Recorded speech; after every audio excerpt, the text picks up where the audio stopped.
Hey, salut! Bienvenue aux Bobines. Bon. Bienvenue aux Bobines suivent les babines, saison 2, épisode 2. Yeah. C'est les babines suivent les bobines.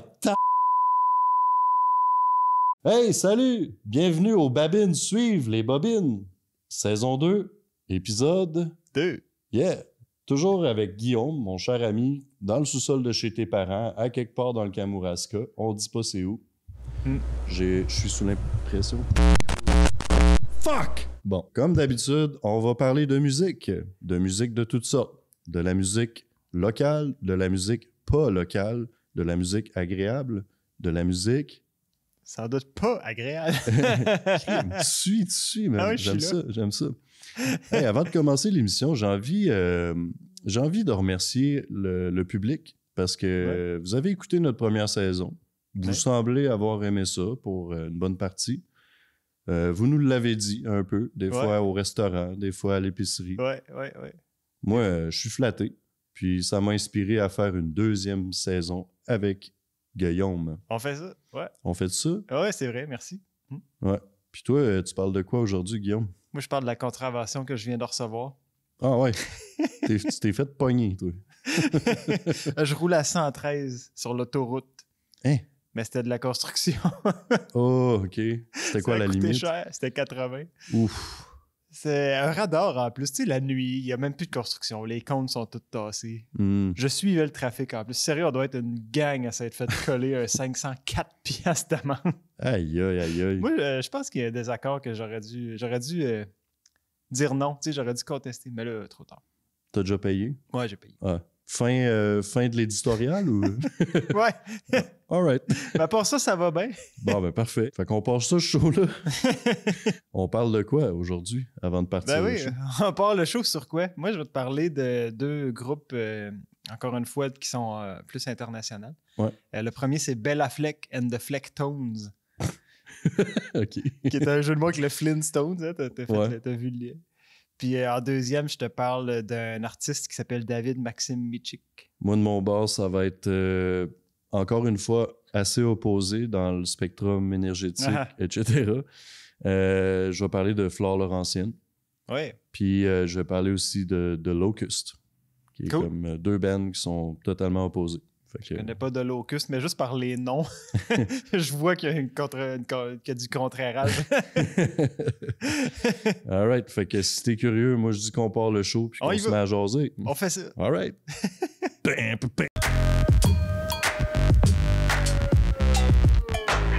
Journée difficile aujourd'hui, hein? Il pleut.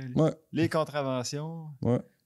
L'oreille bouchée, hein? J'ai une oreille bouchée. Moi aussi. On s'est dit ça tantôt, on a la même oreille bouchée. Même oreille bouchée. Ouais. Je sais pas si ça a rapport avec la vie d'ébullition à Saint-Pascal qu'il y a eu la semaine passée. Ah, Je l'ai vu en retard. En cette heure, on est tous malades. Bon. Bref. Oui. Je te parle en premier lieu avec Bella Fleck and the Flecktones. All right. C'est un groupe, ça, américain. Bella Fleck, c'est un genre de banjo originaire de New York City. Oh. Lui, comme je te dis, c'est un genre de banjo. Il a comme toujours trippé là-dessus, tu sais. Mais là, il s'est mis à baigner dans le monde, comme tous les joueurs de banjo, dans le monde du bluegrass, dans le monde du country. Ouais. Mais c'était comme un virtuose, fait que c'était pas assez. OK. Fait que, qu'est-ce que je peux faire de plus? Je pourrais jouer du jazz. En vrai, son groupe, Bella Fleck and the Flecktones, c'est un ensemble. Je te présente un album. Là. Je suis un peu décousu, je m'excuse. Je te présente un album qui s'appelle Flight of the Cosmic Hippo. OK. La pochette est super cute. Moi, j'ai connu ça en 2004, peut-être 2005. J'étais à Québec, puis je me promenais, dans le temps que je me promenais dans les magasins de disques parce que j'avais pas un téléphone avec 1 milliard de tunes dessus. Tu sais. Ouais. Puis je me promenais à la recherche de quelque chose qui me parlerait. Puis je suis tombé là-dessus. Cet album-là, Flight of the Cosmic Hippo, je l'ai acheté parce que la pochette est tellement cool. Ouais. C'est un hippopotame dans l'espace avec des lunettes fumées, un petit chapeau genre de peintre français, tu sais, dans le milieu de l'univers. Qu'est-ce que c'est ça, tu sais? C'était la question. Fait que pour savoir, dans ce temps-là, il fallait l'acheter. Ouais. T'as pas été l'écouter avant dans le petit truc avec des Ça me gênait de faire ça. Je dérangeais. Je veux pas déranger le gars. Fait qu'au lieu de déranger le gars, je l'ai acheté. Puis, bref, super trouvaille. Écoute, non seulement c'est Bella Fleck, c'est un virtuose, mais les 3 autres musiciens qui sont avec sur cet album-là, c'est des virtuoses. vraiment le plus connu de ceux-là, à part Ben Affleck, c'est le bassiste qui est Victor Wooten. Je ne connais pas. Ceux qui... Tu sais, en tant que bassiste, je vais me permettre un petit aparté. Il y a dans chaque instrument des pionniers, si on peut dire, ou des emblèmes, des icônes de gens qui atteignent un niveau de technicalité ou de musicalité comme extraterrestre, là, tellement que c'est 8 étapes au-dessus des autres. Là. Victor Wooten, c'en est un. Lui, il est hyper musical, mais la technique qu'il a développée est juste... c'est comme un artiste de cirque là, qui fait de quoi? Là? Tu dis, ça a l'air facile de se tenir sur le bout de son nez là, sur une... Ben lui, en vrai, puis ça, c'est même pas des jokes, il peut jouer un solo de bass épouvantable en faisant du monocycle. Là, Ah ouais. Genre d'affaire de même. Là, il est un peu comme... il repousse beaucoup de limites dans tous les niveaux. C'est sa technique de bass qui est atypique, mettons, dans le sens, est-ce qu'il a inventé sa propre manière de jouer? Ou on peut dire que oui. Je sais pas s'il l'a inventé. Il n'a pas inventé, en vrai, non, il n'a pas inventé la technique qu'il utilise, mais toutes les techniques connues de la basse, dans son cas, c'est particulièrement au niveau du slap, là, jouer avec le pouce ou jouer en tirant les cordes. Il a vraiment poussé ça à un niveau d'extrême virtuosité. T'sais. OK. Puis de précision. Là. Fait que Victor Wooten. Après ça, son frère, c'est une autre affaire complètement sautée du band. Son frère, qui est dans le band, c'est le drummer. Mais il joue pas du drum. Il joue un instrument qui s'appelle le drum guitar. Drum guitar, je sais pas comment ça se dit. Il a inventé ça. C'est comme une boîte avec un manche pleine de pitons. Puis en gros, c'est que des samples. OK. Puis lui, un autre un peu sans doute failé. C'est un mot positif là, dans ce cas-là.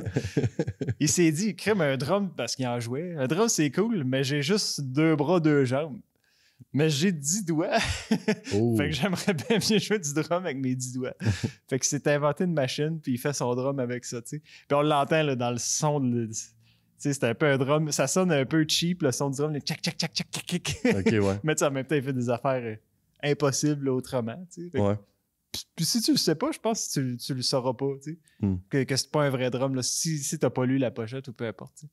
Ça part bien. Là. En show, ça doit clencher. Ouais, ça doit être malade. Un drummer qui joue pas de drum, un gars qui fait du banjo jazz, puis un virtuose de la bass qui est capable de jouer des solos en unicycle. What? Après, qu'est-ce qu'il y a d'autre? Ben, le quatrième membre, tu sais, là, il y a eu du changement, mais sur cet album-là, le quatrième membre, c'est Howard Levy. Lui, c'est un genre d'harmonica, comme il a été cité comme un des pionniers de l'harmonica au 20e siècle. T'sais. L'album date de 91 en passant, fait que c'est quand même pas jeune. Puis un autre qui est complètement talentueux. T'sais, oui, harmonica, mais aussi piano. Fait que dans l'album, il y a du piano, il y a du synthé, il y a de l'harmonica. Puis il fait ce que les autres virtuoses font à leur instrument. Lui, il le fait avec un harmonica. T'sais. Je sais pas si tu as déjà joué de ça. Tu sais, souvent, il n'y a pas toutes les notes. Fait qu'il faut que tu plies. On appelle ça bender. Il n'y a aucun problème. Lui, il va chercher toutes les notes, même celles qui n'existent pas. Je sais pas comment il fait, mais ça, c'est une autre histoire. Puis, Ben Affleck, je t'en ai moins parlé un peu, mais en vrai, c'est le cœur du groupe. Tu sais, oui, banjo. Oui, jazz, mais ça serait mentir. C'est pas vraiment du jazz. C'est vraiment plus du fusion. Fait que, tu sais, il y a un côté bluegrass, c'est vrai, mais il y a un côté rock. Dans la musique, il y a un côté, oui, jazz, parce qu'il y a de l'impro, il y a des solos. C'est instrumental. Puis c'est un album qui a été cité là, au Grammy. Puis tu sais, en faisant mes recherches, je me suis rendu compte, ben coudonc. Tu sais, quand t'es pionnier dans quelque chose, c'est reconnu. C'est le fun. Là. Fait que, écoutons donc un extrait. Ah ouais donc, je suis plus capable d'attendre.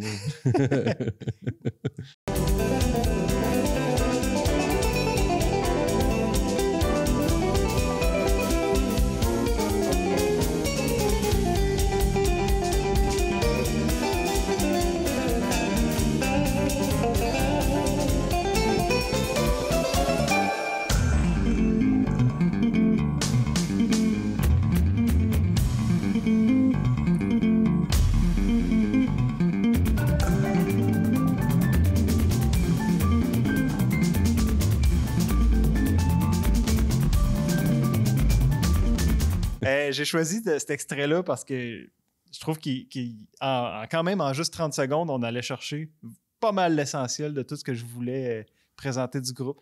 Le banjo qu'on entend plus au début de l'extrait, Ça ressemble vraiment d'une guitare, là.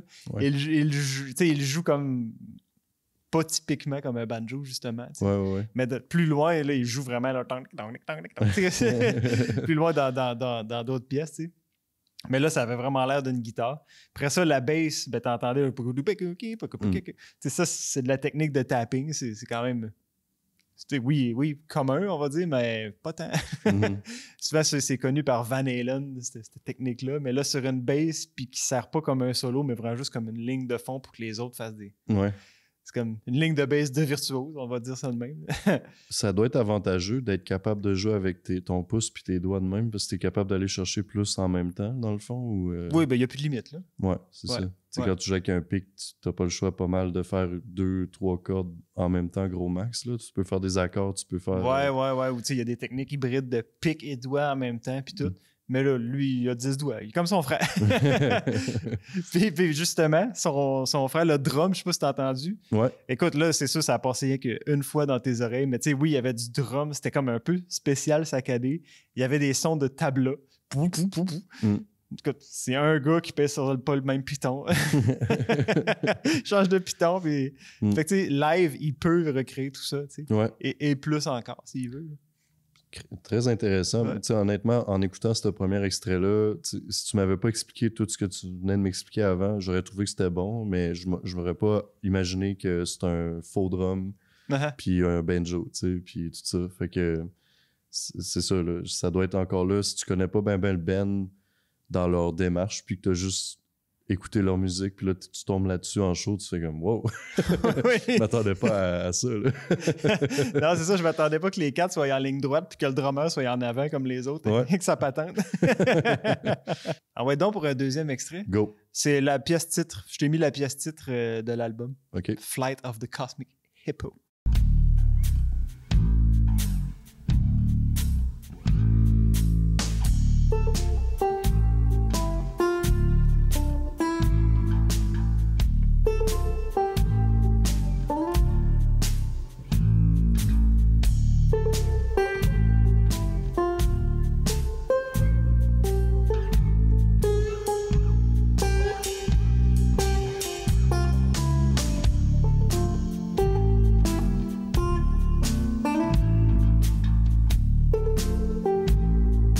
La toune porte bien son nom. Ouais, l'image est assez bonne. Hein? Ouais. On voit bien un gros hippo là, qui se promène tranquillement. Oui.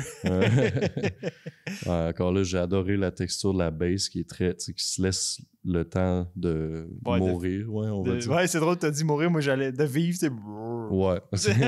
Les deux. Là, ouais, les deux. Ouais. Puis on entend mieux le banjo aussi. Là, tu le sens que c'est du banjo. Ouais, on se trompe pas, là. On le sait que c'est un banjo. Ouais. Très intéressant, ouais. Puis parce que c'est bon puis qu'on aime ça faire 3 extraits. Ah oui, d'accord! Décadence! Un cover de la tune Michel des Beatles. OK. Là l'harmonica, j'ai choisi un peu plus avec l'harmonica en avant. Là, on l'a pas trop pogné, mais comme je t'ai dit, c'était un autre égal virtuose aux 3 autres. Tu sais. OK.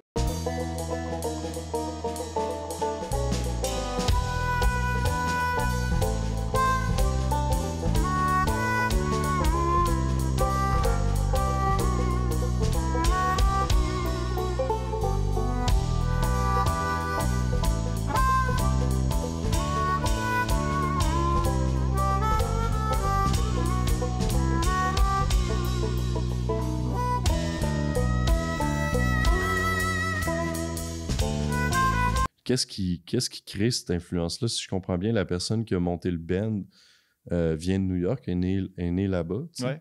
Puis là, lui, il a décidé qu'il allait jouer du banjo au lieu de jouer, mettons, de la guitare jazz ou quelque chose comme ça. Est-ce qu'il y a comme un... Mettons que tu tires sur le cordon, y a-tu une place à un moment donné où est-ce que tu sais, OK, ouais, ses parents, ils viennent du sud des États-Unis, puis ils écoutaient beaucoup, tu sais, comme... Y a-tu quelque chose comme ça? J'ai quand même lu un peu, puis c'est pas une information que j'ai trouvée. Mm-hmm. La seule information que j'ai trouvée, comme je t'ai parlé au début, que son nom, Béla, ça venait en hommage à Béla Bartok, tu sais. Mm-hmm. Son nom complet, Béla Anton Leoš Fleck. C'est 3 noms de compositeurs, Anton Webern, Leoš Janáček, dont je vais parler à un moment donné. Leoš Janáček. Right.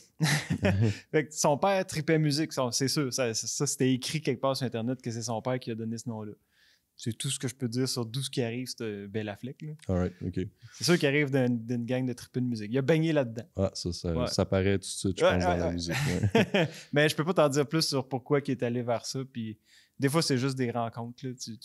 Tu rencontres un autre dude qui tripe sur vraiment d'autres choses que toi, genre toi puis moi. Ouais. Puis on fait de la musique, puis ben, c'est nouveau. On n'a pas essayé ça encore. Non, c'est bizarre. Hein? On va essayer ça un moment donné. Ouais. En tout cas, merci pour cette belle découverte-là.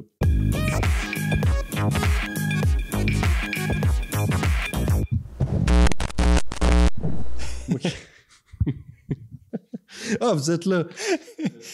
Écoute, toi, Guillaume, t'es-tu plus le genre de gars qui fait les... Tu sais, mettons, t'as une liste de tâches à faire. Est-ce que tu commences par ce qui te fait le plus chier ou tu commences par ce qui te fait le moins chier pour finir avec ce qui te fait le plus chier?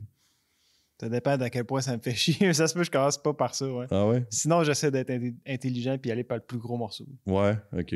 Ouais, c'est ça, il y a plusieurs... Selon les priorités. C'est ça. Bon, OK. Mettons qu'on simplifie la situation. Moi, je vais commencer par la chose qui est la plus difficile, on va dire, pour le public aujourd'hui. Ça serait mon genre, ça. Mettons, il y a une pile énorme de vaisselle à faire, puis après ça, ben, d'autres tâches un peu moins désagréables à faire. On va faire ça en premier. Puis après ça, ben, ma vie va s'améliorer à mesure que les tâches se font. Je vais parler de Locust pour commencer. Ah. C'est sûr que Flore Laurentienne, ça va être un peu plus doux pour finir l'épisode. De Locust, on parle d'un band qui a été formé en 94 par Justin Pearson, qui lui a fait quand même plusieurs groupes de musique. Il y a aussi un label de musique qui tourne beaucoup autour du punk, du noise, de toutes sortes de musiques qui sont très bruyantes en général. De Locust, je trouve que c'est spécial parce que c'est un band qui a le cul entre 8 chaises en même temps. De l'OQ. J'ai mes notes. Bon, il n'y a pas une énorme histoire derrière ce band-là parce qu'ils sont plutôt underground. Ils existent depuis 1994, mais ils ont sorti 3 ou 4 albums, somme toute. Puis moi, au début, je voulais parler de leur plus récent qui est sorti en 2007, je pense, qui s'appelle New Erection. Mais finalement, j'ai décidé qu'à la place, je vais parler de l'album De Locust lui-même, qui est sorti en 1998. C'était leur premier. Puis je trouve que c'est plus emblématique de ce qu'ils ont créé comme univers puis comme vibe, cette band-là. Ils ont commencé, ils étaient quand même jeunes. Puis avant qu'ils commencent à définir un peu plus leur look, leur image, on va dire, c'est-à-dire que maintenant, quand ils jouent live, ils sont déguisés en genre de sauterelles, comme des Spider-Man bizarres, là, je sais pas trop. Mais bref, ils sont masqués, ils sont comme un peu anonymes sur le stage, mais il y a eu un temps où c'était pas le cas. Puis je trouve que une bonne manière de décrire leur énergie, on va dire live, parce que je trouve que c'est de la musique qui s'écoute en personne live, là, ça serait pas mal une gang de jeunes qui se faisaient pas mal écœurer beaucoup au secondaire, puis qui se sont juste défoulés dans quelque chose qui leur faisait du bien. Ça donne cette impression-là, évidemment. C'est pas ça, mais tu sais, c'est des jeunes qui sont insatisfaits du système, puis qui le disent bien fort et tout et tout. Mais pourtant, c'est pas du punk en tant que tel. Pour moi, De Locust, c'est un groupe de punk pour les gens qui trouvent que le punk, c'est pas assez élevé. C'est un groupe de prog pour le monde qui trouve que le prog est pas assez élevé. C'est un groupe de jazz pour le monde qui trouve que le jazz, c'est pas assez élevé. Ah oui, hein? Nice! Ah ben. Puis il y a encore d'autres termes. Je pense que le terme power violence, qui est justement une racine du punk qui est encore plus agressive, puis tout ça. Le madcore, on pourrait parler de ça. Madcore, qui est un peu une version du prog, mais plus métal, plus punk, plus distorsionné, agressive, puis tout ça. Grindcore, New Wave, en tout cas, il y a ben des mots qui sont associés à ce groupe-là. Puis je pense que c'est ce qui fait la différence pour moi avec eux. Parce que, tu sais, je suis pas un énorme fan de ce type de musique-là en général. Les autres, ils ont une manière, je pense, d'apporter leur musique qui est très cinématographique. Il y a un synthétiseur, ce qui est pas toujours le cas dans ce type de band-là. Puis ce que j'aime aussi, c'est qu'ils sont capables de créer une vibe rapidement. Tu sais, sur cet album-là, en particulier, c'est un album qui dure à peu près 20 minutes puis qui a 20 tunes dessus. Ah oui. Fait que tu sais, c'est des tunes qui sont très compressées dans le temps. 1 minute, même pas des fois. Des fois un tout petit peu plus qu'1 minute. Mais tu sais, c'est des tunes qui commencent, clac, ça part, ça part raide, ça finit raide. Il y a une dynamique quand même. À la limite, il y a certaines tunes qu'on pourrait nommer catchy. Genre, je trouve qu'il y a de quoi de sais, que ça peut te rester pris dans la tête, malgré l'agressivité puis tout ça. Là, je vais répéter un truc que j'ai déjà dit. C'est automnal. Ah, Non. je dirais que ça doit être pas mal hivernal, tu sais, de la tôle rouillée en hiver. On est vraiment plus dans dans une vibe agressive, fâchée, puis tout ça. Sauf que j'ai plus envie de ressouligner le côté que tu reçois la musique d'une manière ou d'une autre, tu sais. Je pense que c'est important de le rementionner une fois de temps en temps, que il y en a pour qui entendre ce que je vais te faire écouter là, c'est super agressant parce qu'ils ont l'impression de se faire crier après, de recevoir l'agressivité ou la violence, alors qu'il y en a d'autres qui ont plus l'impression de l'évacuer. Ouais. Ouais. Fait que je pense que ce band-là s'adresse aux gens qui sont plus de l'équipe B, là, ceux qui évacuent en écoutant de la musique comme ça.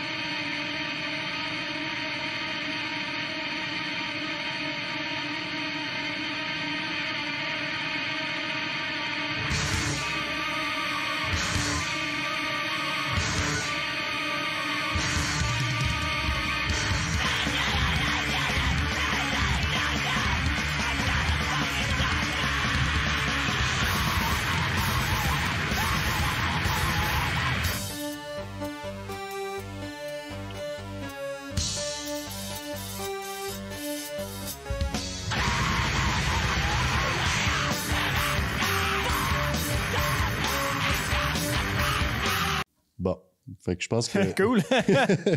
Avoue quand même, c'est catchy d'une certaine manière. Là, je trouve ça full catchy, ouais.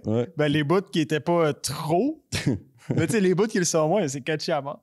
Puis là, c'est l'aspect jeu vidéo. Ouais, c'est ça. Il y a un petit côté comme synthétiseur cheap. Mais en spectacle, là, c'est encore pire. Ça sonne très garage aussi. Oui, c'est ça. Ben, tu sais, justement, encore là, j'aime parler de leur première performance où, tu sais, c'est filmé tout croche par quelqu'un qui avait une caméra cheap dans une petite pièce où tu vois que tout le monde est pogné ensemble puis ça joue, mais tu sais, l'énergie dépasse largement l'espace dans lequel elle est contenue. Là, j'ai découvert... Les murs font ça. Ouais, ils sont comme... Les murs voudraient se tasser un peu, reculer. C'est trop. Mais quand t'aimes ça, du gros rock, ben, ah ouais, vas-y dans le fond. Puis ça, pour moi, c'est quand même une des choses que c'est pas juste du gros gueulage, c'est comme il y a une démarche très intellectuelle derrière ce qu'ils font. On le voit dans leurs textes qui sont un peu écrits comme Tom York écrirait ses textes aussi, là, dans le sens que c'est un mélange beaucoup de critiques sociales, politiques, etc., mais aussi d'affects personnels qui parlent un peu plus de comment ils se sentent. C'est mélangé dans une espèce de truc surréaliste que c'est difficile à analyser. Mettons, qu'est-ce qu'il dit. Moi, j'ai découvert cette band-là en écoutant un film.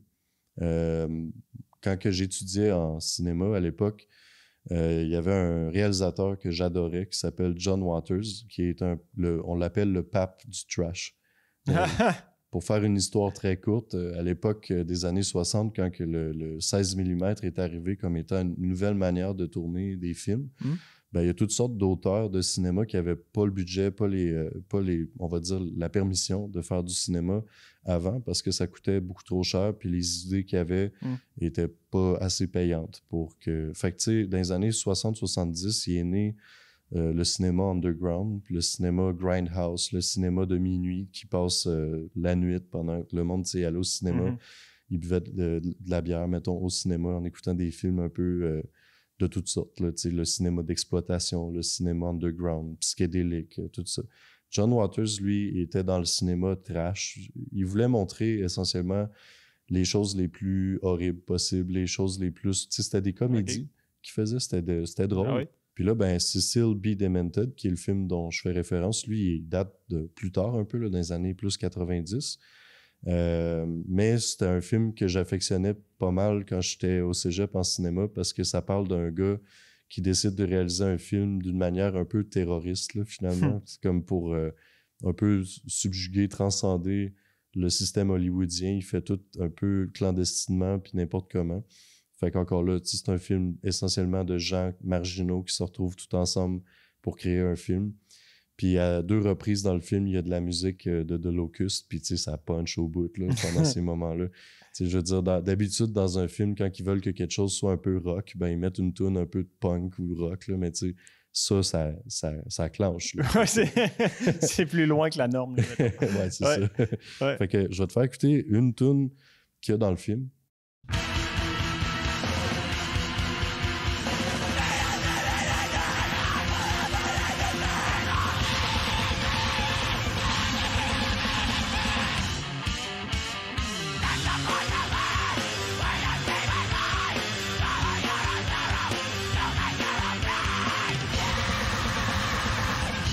J'aime ça, je les trouve quand même, je dirais, un peu spécialisés dans le changement rapide de rythme. Ben, pas le rythme ne change pas, mais en tout cas d'intensité, on va dire.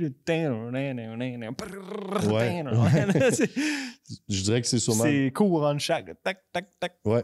Ouais. Je pense que c'est ce qui rend ce type de musique-là plus facile d'accès, je pense.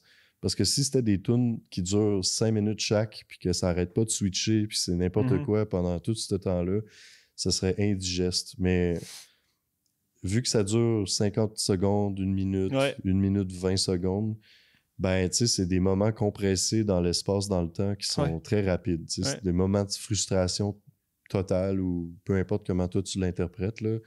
Fait que, tu sais, c'est ça. C'est quelque chose qui défoule, qui est, je trouve, agréable à écouter justement pour le côté imprévisible du son qui va venir. Tu sais jamais vraiment... Tu sais, là, t'es dans une espèce de truc signature de temps full élevé, puis là, pouf, on tombe dans quelque chose. Puis tu sais, au début, je voulais parler de New Erection, leur plus récent album, parce que leurs tunes sont un peu plus comme je viens de décrire, en fait. Ils durent plus 3-4 minutes chaque, mais au sein de ces 3-4 minutes-là, il y a peut-être 8 tunes en même temps, puis ça switch, puis ça n'arrête pas, tu sais, de te challenger, finalement. Je pense à une tune sur cet album-là qui descend de vitesse graduellement tout le long de la tune, puis là, à la fin, t'es vraiment rendu dans une lenteur là, emblématique, quasiment du doom metal. Mais au début, ça part raide, puis ça part vite. Puis là, à la fin, t'es rendu là, tu sais. Fait qu'ils s'amusent un peu plus avec leur musique dans cet album-là. Je pense que je voulais parler de leur album éponyme parce que c'est un peu eux qui affirment quelque chose. Puis, tu sais, le chanteur l'a bien dit, ils font exprès pour que ça soit imprévisible à ce point-là, puis dissonant, puis comme complexe, tout en étant presque inécoutable à certains égards. Mais c'est là où je dis qu'il y a comme une certaine démarche intellectuelle derrière ça, où les gens qui sont derrière cette band-là, c'est pas juste des jocks là, qui veulent faire le plus de bruit possible. Ils ont une réflexion derrière leur musique. En entrevue, Justin Pearson. Pearson. Ouais, je vais rappeler à cause du... le fondateur du band, il disait qu'au début, quand il a fondé le band, ce qu'il cherchait à faire, c'était un peu de rendre les gens inconfortables, puis de leur proposer quelque chose qui est un peu inécoutable d'une certaine manière pour recadrer ce que c'est, encore là, de la musique, puis comment tu peux vivre l'expérience d'écouter de la musique si cette musique-là n'est pas bâtie comme ce que tu es habitué d'entendre, finalement. Il y a plein de monde qui ont cette démarche-là, mais je trouve qu'eux autres, encore là, ils ont une manière de le faire qui est absolument incroyable. Puis, ben, pour le plaisir, j'ai le goût de te faire écouter une petite dernière. Ben oui. En plus, j'ai un bouchon dans l'oreille sur ce bar-là. Peut-être bien que ça va le défaire.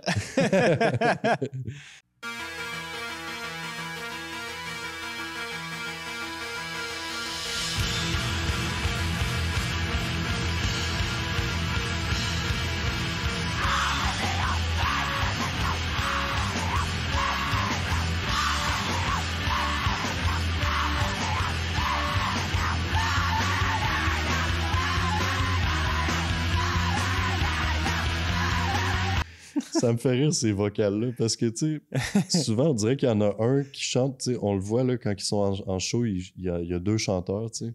Puis on dirait qu'il y en a un qui chante très, très aigu puis très agressivement. Puis là, pendant que la tune est à peu près rendue au milieu, il y a un deuxième chanteur qui embarque, qui chante encore plus aigu puis encore plus agressivement que l'autre. On dirait qu'ils se donnent quasiment une compétition de qui va sonner le plus fou là-dedans, tu sais. Puis je pense que, ultimement, c'est ça que j'ai envie de dire à propos de Locust, c'est que c'est de la folie en canne, en petite canne. Uh-huh. Tu l'ouvres, une petite canne grosse de même, tu l'ouvres. Ça prend une minute. Ouais. Puis tu sais, t'es pas obligé de tout écouter l'album. Tu penses qu'elle a fini de péter, puis tu te mets en face. Mais c'est ça, tu sais, cet album-là, il dure 20 minutes. Fait que c'est quand même pas si pire, je trouve, à digérer. Là. Tu te le mets dans un moment où, je sais pas, tu t'entraînes, tu fais quelque chose, tu sais, que tu veux te booster, là, whatever. Ben... Les autres te regardent t'entraîner, puis c'est comme, comment ça qu'il lève son poids? Puis que là, il lève des poids, puis là, il lève. Ben, en tout cas, je me suis dit que t'allais peut-être aimer ça parce qu'il y a quand même beaucoup de prog, finalement, là-dedans. Puis, tu sais, des changements de temps, puis des trucs techniques. Puis, si t'as aimé ça, je te conseille New Erection, qui, lui, va vraiment plus dans quelque chose de prog hardcore, très, très, encore là, très distorsionné et violent, mais dans un esprit plus de progression musicale, prog, quasiment free jazz à certains niveaux. Ouais. Ben, j'ai reconnu, on va dire, tout ce que tu viens de dire, mais de là, j'ai pas aimé ça. Hey, je nous amène en Serbie. Wow. Tu pensais pas que je t'amènerais là, hein? Non. Ouais, on s'en va à Belgrade, en Serbie. Je te présente un artiste solo qui collabore là, à gauche à droite, mais qui a principalement fait ses albums en solo. C'est David Maxim Micic. Je suis pas sûr de comment prononcer Micic, là. M-I-C-I-C. L'album dont je veux te parler, dans le fond, il s'appelle Echo. OK. C'est sorti ça en 2015. Puis sérieux, là, dans les albums que si je redevenais un gars comme avant, c'est-à-dire pas de téléphone, pas d'internet, puis pour écouter de la musique, ça me prend un médium physique. Mm-hmm. Ben, dans les quelques albums que j'aurais, ça en serait un. Ah ouais? Ouais, c'en est un qui m'a bien marqué. En fait, c'est même pas un album, c'est un micro-album. Il y a 6 tunes là-dessus. Okay. Ça dure quand... Tu sais, c'est drôle parce que dans ma tête, c'est un album. Il dure quand même, comme je pense, 37-38 minutes. Là. OK. Puis c'est quand même des longues tunes. Il y a une couple de tunes de 8-9 minutes là-dedans, tu sais. Comme Pink Floyd. Ouais, à la Pink Floyd. Puis, hey... Echo, Pink Floyd. OK, je me Pink calme. Floyd. C'est bon que tu parles de ça parce que je me demandais, avant d'en parler, comment je décrirais le style. La ligne droite là, pour décrire le style de cet artiste-là, ça serait le gent. C'est du métal, okay. Mais, là, je vais mettre tout de suite un gros mais. C'était dur pour moi de mettre une catégorie parce que ça, c'est comme, on va dire, la première case qui est cochée. Tu vas le voir dans les extraits que je te montre. Il y en a 2 sur 3 que c'est pas en tout du métal. Poursuis. Voyons, concentre-toi. T'as respiré trop fort. Oui. Il y a un côté Pink Floyd dans sa musique. C'est pour ça que je trouve que tu fais que tu amènes un élément intéressant. Il y a un côté très comme on part sur des grandeurs, tu sais, des espaces puis des lancers qui sont limite métaphysiques. Là. Ah ouais. Tu sais, quelque chose de quand même très grand. Mais tout ça, comme au lieu d'être comme Pink Floyd sur le 120 volts, on est plus parfois sur le 220 puis le 600 volts. Là, okay. Comme un peu plus élevé. Puis j'ai vu dans ton visage un beau gros point d'interrogation quand j'ai nommé le mot gent. Ouais. Fait que je vais me permettre un peu d'expliquer ce que c'est.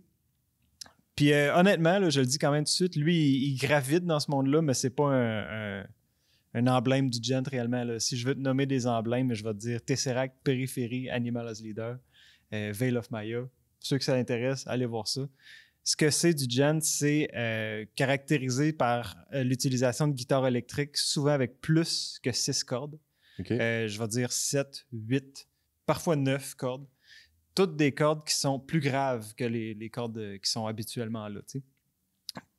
Donc, on va chercher un son plutôt lourd. Puis, dans l'utilisation du son de la guitare, il y a beaucoup de... Puis c'est devenu comme une joke de dire ça sonne comme Jen. Pour vrai, le style est venu de là. Pour vrai, c'est ça? Oui, pour vrai. mais il y a quand même des caractéristiques. La principale, tant que moi, c'est la rythmique. T'sais.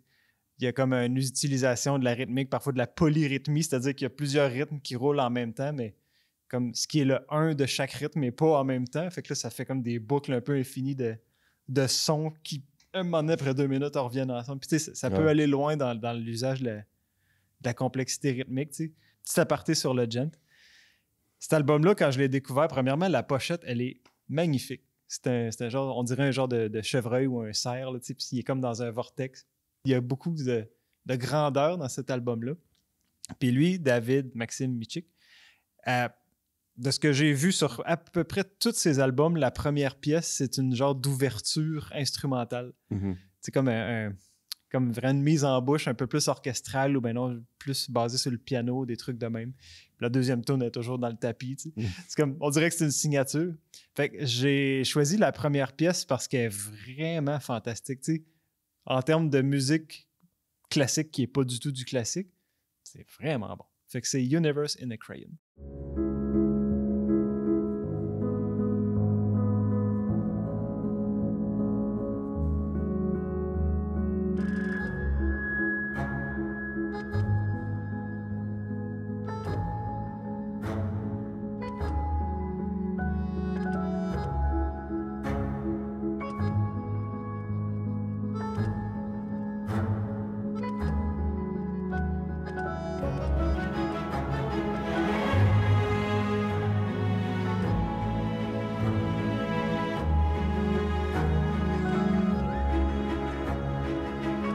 Comme tous les extraits classiques que je t'ai présentés, ça prendrait 8 minutes pour vraiment mettre le feeling. C'est pas assez, 30 secondes. Ce qui est le fun, je trouve, c'est que, premièrement, c'est composé par un guitariste qui est un virtuose. On entend toutes sortes de sons électro, toutes sortes de patentes, des petites sortes de piano. On dirait la façon d'écrire ou de composer n'est pas comme un musicien classique. Mais clairement, il y a une genre d'orchestration, il y a une patente là-dedans. Puis ça, c'est comme je t'ai dit, c'est une mise en bouche qui t'amène vraiment comme dans la fameuse hauteur métaphysique. Ça t'amène, puis là, ça décolle. Tout. Okay, ouais. Puis t'es déjà comme je sais pas, t'es comme plus haut, puis tu vois déjà comme plus loin. En tout cas, moi, cet album-là m'a vraiment parlé. Je t'ai mis après ça l'autre pièce qui est comme le poumon. Moi, j'aime ça, la musique comme... oui, j'aime ça, la musique qui est quand même capable de cartonner en masse, mais j'aime ça quand ça respire. Ouais. Puis cet album-là, il respire énormément parce qu'il y a l'ouverture qui nous amène vraiment, comme je te dis, quelque part. Là, il y a une tune qui est là, on donne du gaz. Puis là, on a la pièce que je te présente, 500 Seconds Before Sunset, qui, elle, encore une fois, c'est pas en tout du métal, c'est de l'électro. Full ambiant. Qui nous amène encore une fois à, OK, on reprend notre air, puis on s'en va ailleurs, tu sais. Ben, un peu comme de Locust, là. Sauf qu'au lieu de respirer, ça hyperventile.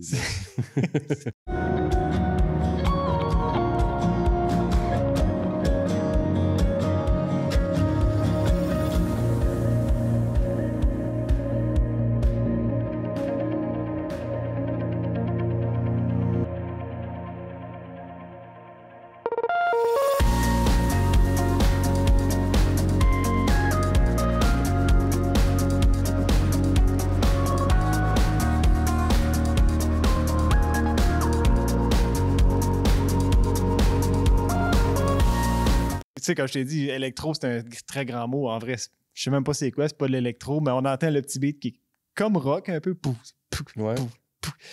Mais c'est pas du rock pantoute. En tout cas, puis mention aussi, le gars, il a étudié, il a étudié la composition à l'université Berkeley aux États-Unis, ce qui est quand même très réputé comme école de musique à l'international. Là.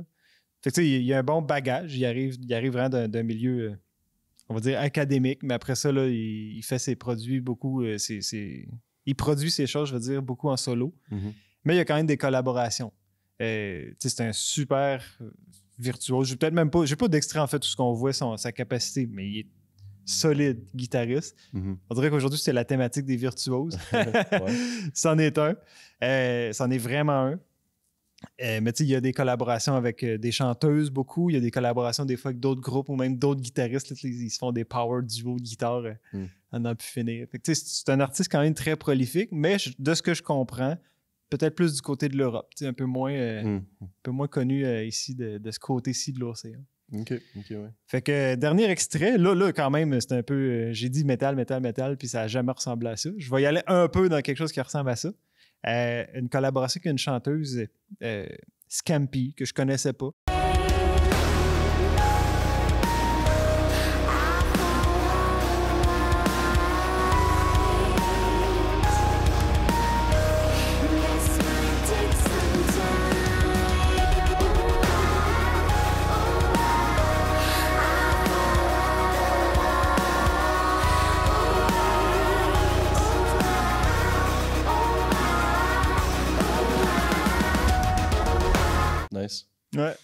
Puis il y avait encore la couleur un peu électro, tu sais, des tunes. Ouais.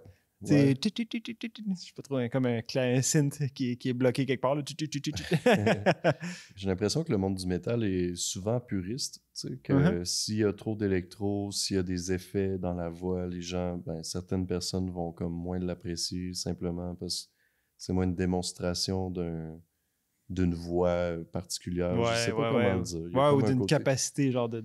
Ouais. Tu sais, Ouais. je pense que le métal, souvent, les gens qui aiment ça, ils aiment la technique, puis en tout cas, pour certains, là. Ouais, ou l'énergie assez brute de genre, sa gueule, c'est violent. Ouais. Dans ce cas-là, on est vraiment dans la musicalité, tu sais. Oui. Mais présenté avec une guitare qui a le gain à 8, là, tu sais. Ouais, c'est ça.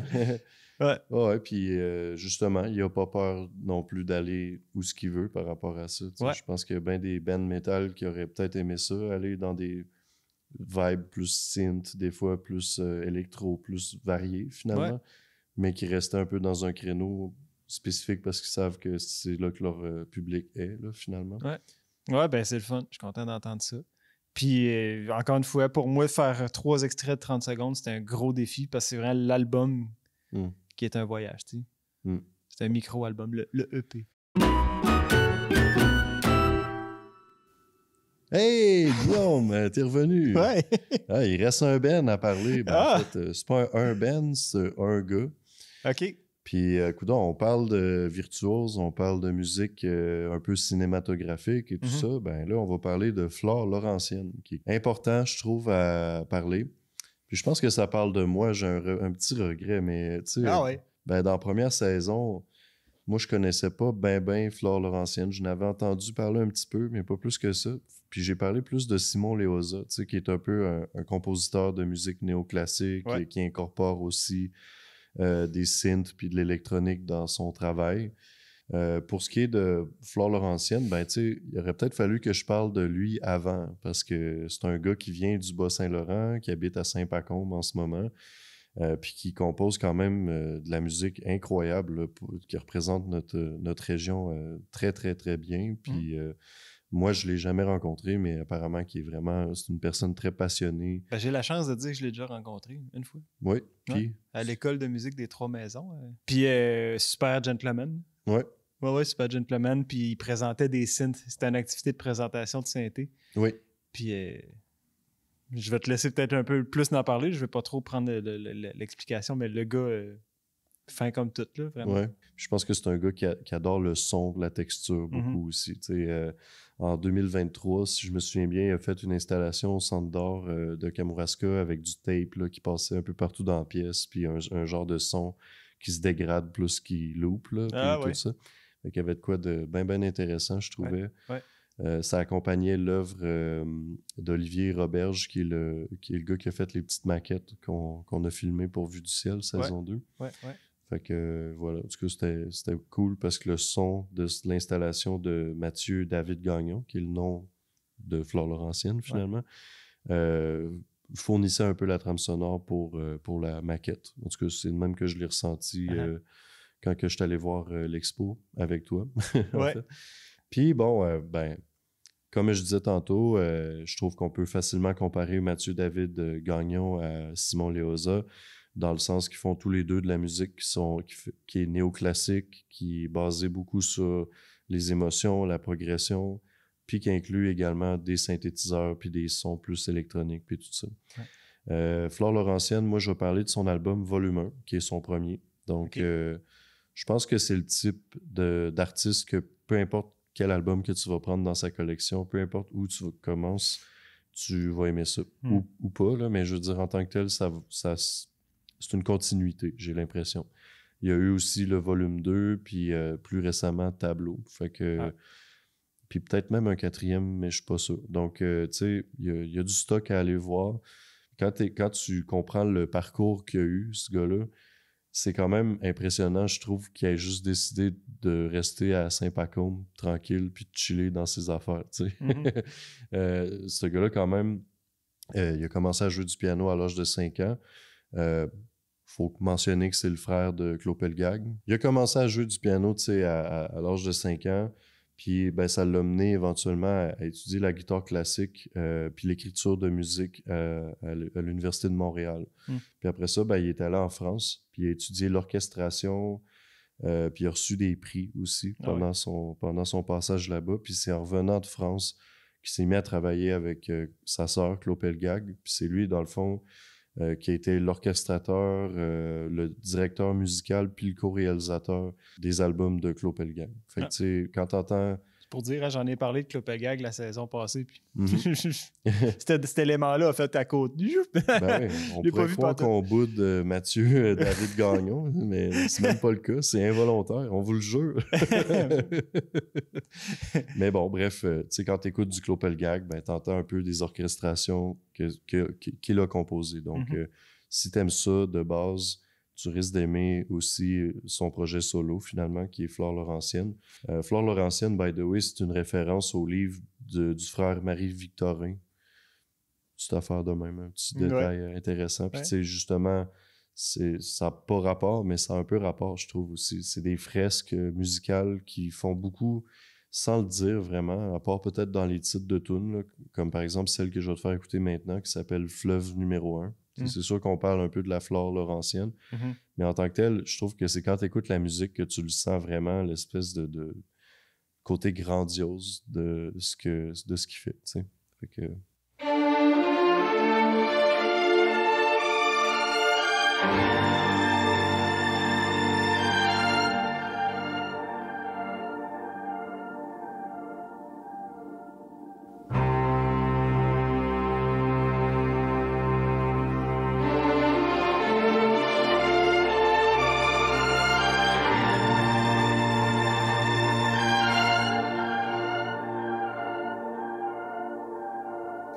C'est de la musique. Moi, quand je l'écoute, je vois les paysages du Kamouraska. Tu sais, je vois un beau lever de soleil qui est en train tranquillement de révéler des choses qui étaient avant dans l'ombre, mettons. Ouais, puis moi, il y avait des petites brindilles là, dans le vent là, de chants. Fait que tu sais, c'est ça. Je trouve que quand tu écoutes la musique qu'il a faite, quand tu vois son... C'est un peu ça que je voulais te dire tantôt. Tu sais, il y a un background musical. Il est allé en France, à Paris, il a gagné des prix. Il est revenu ici participer à la création de Claude Pelgag, essentiellement. Puis là, ben, il est assis dans son sous-sol à Saint-Pacôme, puis il compose de la musique bien tranquillement, tu sais. Puis je trouve ça beau. Il aurait pu aller à New York puis avoir un succès incroyable en tant que compositeur, tu sais. À certains égards, je trouve que sa musique me fait penser à des compositeurs modernes comme Johan Johansson. Celle-là s'appelle Fugue, puis c'est une fugue. Fait que, l'art de la fugue.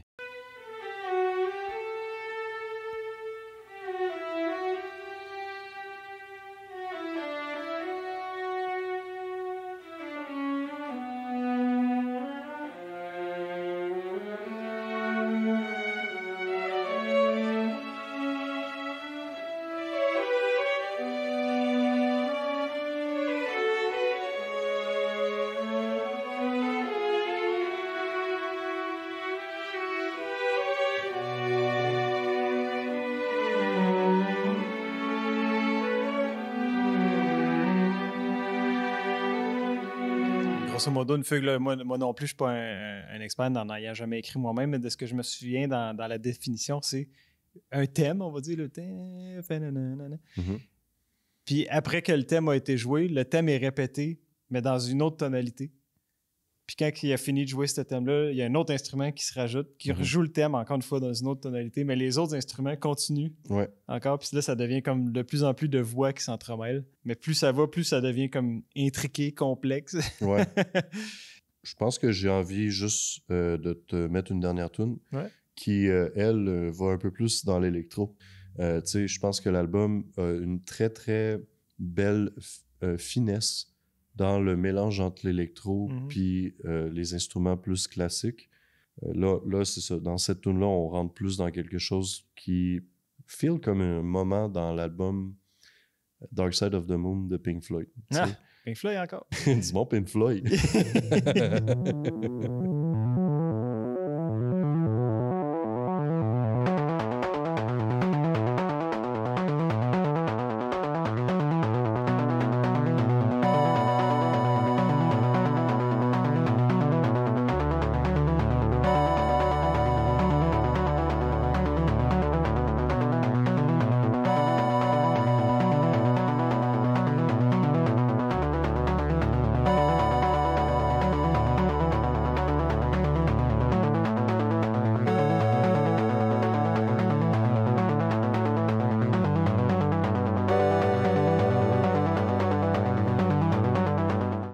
justement, dans la présentation qu'il avait faite là, à l'École des Trois Maisons, un des 3 synthés qu'il y avait sur place, c'était... Là, je ne suis pas sûr, mais je pense que c'était un MS-20. Puis c'est exactement le même synthé qui a été utilisé par Pink Floyd sur la pièce On the Run.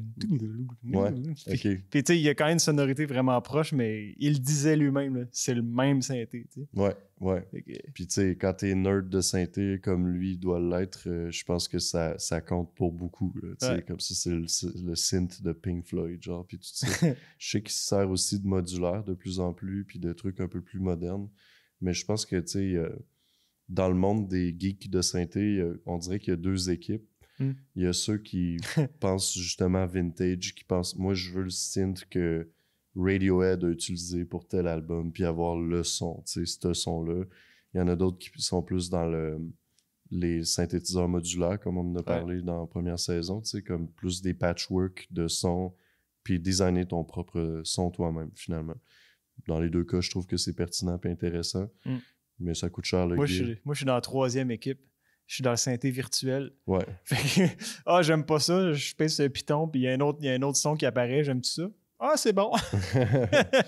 Ben, je dirais que plus ça va, plus que, tu sais, à Star, t'as des patchs, ça te coûte 30$, puis t'as comme 8 synthétiseurs vintage qui sonnent presque la peu de même choses chose. près. Tu sais, Ouais, c'est ça. le détail est dans les derniers 10%. Tu sais. C'est ça. Ouais. Fait que, tu sais, je pense que c'est une belle époque pour la musique électronique, puis la musique synthétiseur, tout ça.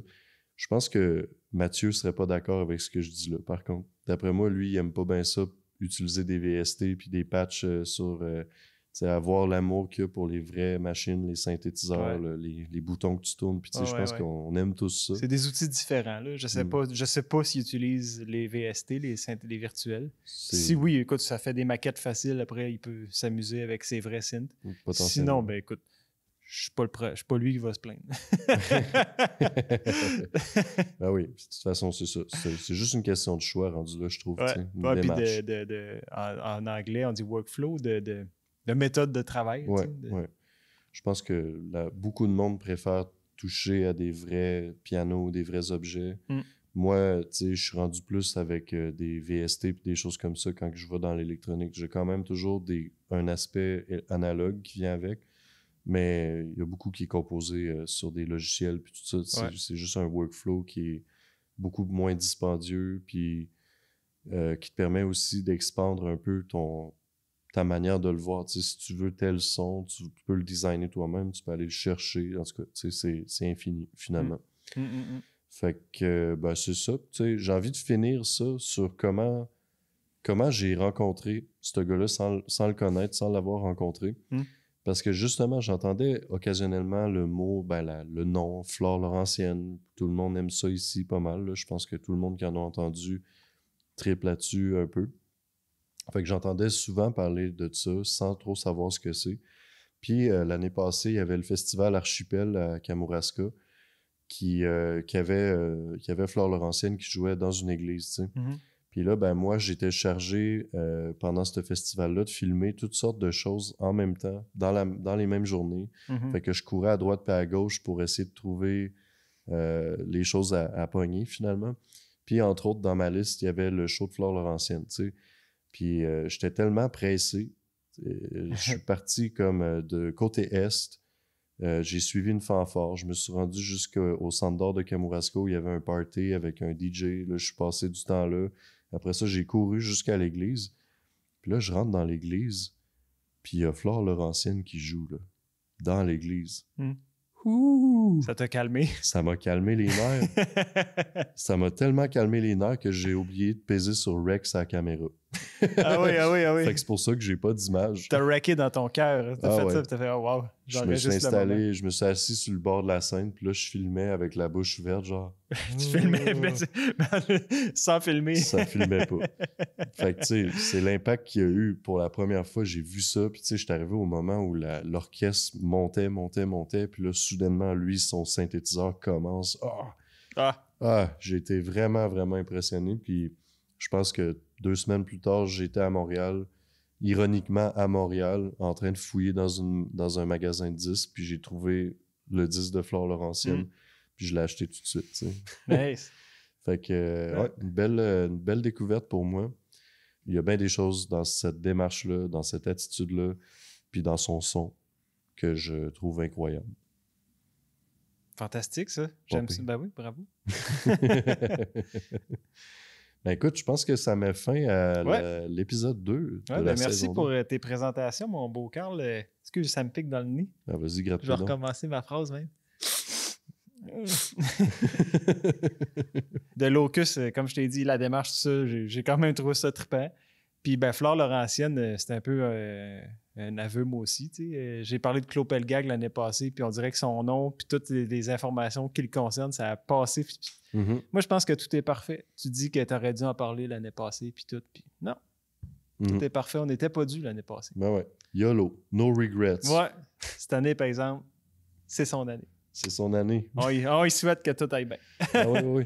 Ses albums sont en vente sur Bandcamp. Il les vend pas très cher en plus là, pour ce que c'est. Ça représente beaucoup de travail de composer ça. C'est pas juste un gars tout seul. Mm-hmm. Ben, c'est un gars tout seul qui compose avec l'aide de d'autres gens et tout, mais au final, ce qu'il fait, c'est un peu comme un compositeur de trame sonore de film ou autre. Là, c'est bien des choses toutes pognées ensemble pour créer ce son-là. Mm. Fait que c'est ça, ça vaut vraiment la peine de prendre le temps d'écouter ça. On est à la bonne place pour l'écouter. Juste à mettre ça dans ton char puis rouler n'importe où dans le Kamouraska, ça fit. Fait que tu sais comment. Ben écoute, moi aussi, j'ai beaucoup aimé tes présentations aujourd'hui. Je te donnerais un 4.5, 5 sur 10 pour l'animation cette fois-ci. C'est drôle, hein? Moi, je me donnerais plus un 3. Un 3? Ben, ouais. Un peu plus décousu, j'ai l'oreille bouchée, fait que je me sens comme pas confortable dans comment je suis, mais... Toi aussi, t'as une oreille bouchée. Ouais. Coupe en 2 ton score. Ouais, j'allais me donner un 6. OK, tous les 2, 3. Fuck. Bon, en tout cas, c'est pas qu'on n'a pas de fun, mais on va se dire à la semaine prochaine. Ouais, à la semaine prochaine. OK, on chill. Ouais, comme d'habitude.